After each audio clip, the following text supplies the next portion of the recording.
Hello, and I'm so glad to have you back with me here on the channel. I want you to do me a favor today, and that is to subscribe to this great channel. It's going to bring you so much financial freedom in the area of credit, business, investing, just things that we want to use our ever best knowledge to help you advance in your life. Also, please check the description for this video. You're going to find some great resources there. Now, today I am talking to you about collections. I want you to listen to this instruction very, very clearly. Never, and I mean under no circumstance, do you ever pay a collection when contacted by a collection agency. I want to take you through the process, and I want you to know specifically what I want you to do, what you should be doing so that you are operating in your best interest. So first and foremost, let's begin by understanding what is collections. Collections are accounts that have gone to a particular place with an original creditor, and the original creditor has made a decision, usually after 180 days of not being able to collect. They've made a decision to charge off the debt. Now, what you have to understand behind the scenes, when a company charges off debt, typically they do two things. One,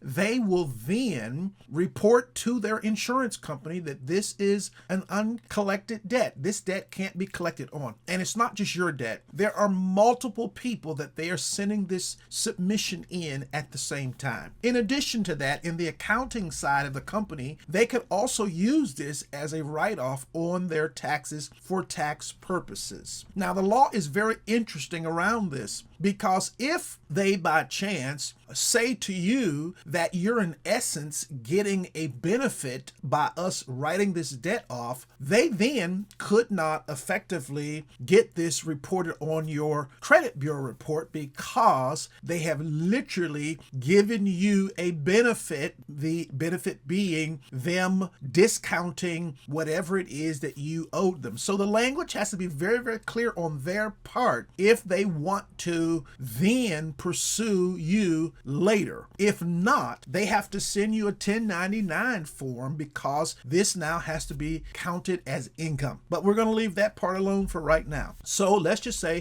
180 days has gone by. You haven't made a payment for whatever the reason. They've charged it off, and they've decided to take your account and a whole bunch of other people's accounts, put them together, and they're going to shop it to collection agencies. Some collection agency shows up and they're buying it for pennies on the dollar. 10 cents, 8 cents, 15 cents. Every account, not just yours, multiple accounts. They purchase them, they bring those accounts into their office, and depending upon the size of the collection agency, it will determine which way that transfer happened. The way that transfer happened is critically important as you progress through dealing with the collection. You and I will never know which way they actually took on the debt. So this is the reason why you always do what I'm going to instruct you now. So this collection agency, which is a third party to your original debt,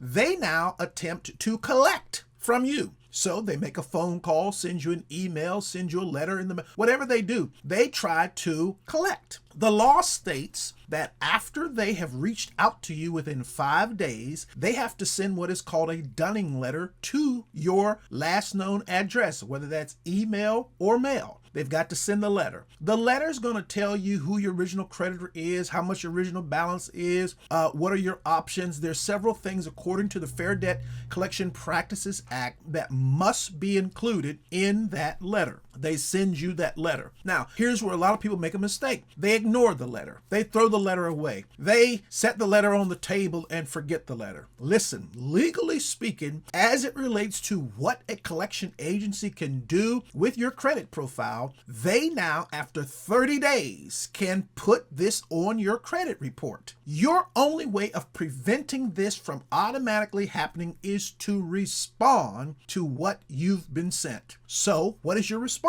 Your first action is to send a letter called a letter of debt validation. You want them to validate some specific things as it relates to this debt. Now, why is this important? We don't know whether this thing was transferred in such a way that they took ownership or whether it was transferred in such a way that they simply just became legally had the right to collect. So we are going to debt validate to get them to obligate themselves as to what their true position is with this debt. When you send your debt validation letter, they have 30 days to respond. Now we're going to give them 30 to 35 days to get something back to us. Let's just say they're going to be the typical small credit collector. They are not going to even respond. And so we have a second letter that we send for no response, asking them to cease and desist all communication, and in addition to that, remove anything that they may have put on our credit report and never attempt to do anything else with this debt because they have violated the law. The Fair Credit Reporting Act and the Fair Debt Collection Practices Act makes it clear that they must respond to our debt validation claim. So you are then going to take that same letter and send it to the credit bureau as well, saying that you do not want this account put on your credit profile or anything as to that matter because it is in violation of legal protocol. But let's say they do respond. And they do, which a lot of these companies typically do. They use the eOscar system and say, validated. Well, now you're going to send letter 2, which is the method of verification. We want to know who they spoke to. We want to have some proof of record. What was the paperwork, the balances, the sheets, or statements. They've got to send you back several things listed in this method of verification letter that they now have 15 days to get back to you, or else it becomes invalidated. Now, why is this critically important? Because a lot of these companies, bigger ones, will say, well, we'll sue you. And see, here's where this becomes critical. In the debt validation process, the company doesn't have to own the debt. But if they choose to sue you, they now have something that they've got to be able to do in court that's critical. The attorney sending you the letter can't testify in court. They have to bring someone from the business who has understanding of what actually took place with your account to testify. And so ownership becomes necessary. So the company taking you to court now has to own the debt. They can't just be representing. They've got to have the chain of title. If you were to go and legally check to see how does a collection agency get chain of title, there is a legal process they have to go through between the two companies in order to have the chain of title. So at best, 80% of the collection agencies in the United States can harass you and may have an agreement by dollar with the credit bureaus to simply put things on there, but it cannot stand the test of time if handled appropriately.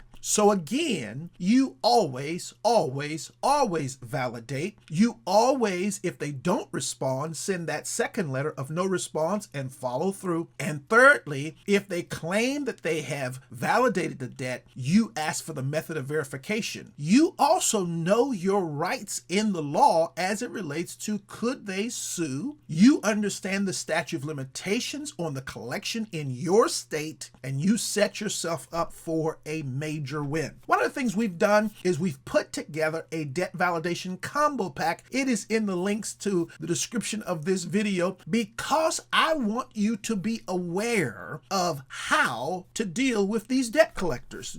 Everybody, listen, I want you to understand this. I've been doing this 36 plus years. So many people that I have talked to, hundreds and hundreds of people, are dealing with collections. And these collections are a major challenge for them. And so they must be dealt with accordingly. I want you to take your time. Don't be rushed because you got a phone call and they keep calling you. They can call you just as long as they don't call you 7 days in a row after the first contact. They're in their legal rights that they have. So they can call you. They can reach out to someone in your family and try to get your information. All that stuff they can do until you tell them to stop. So you've got to learn your legal rights. That's what we're here for, to help you understand. We are not suggesting that the debt isn't yours yours and that you shouldn't pay. We are telling you the way to operate within the guidelines of the Fair Credit Reporting Act and the Fair Debt Collection Practices Act, which those companies have to govern themselves by accordingly. Well, I hope you've got something out of this. If you got questions or comments, please leave it for us. I'd love to get back and respond to you to help you navigate through this process. Do not forget to subscribe to the channel, like this video. I look forward to talking to you again real soon. Be blessed.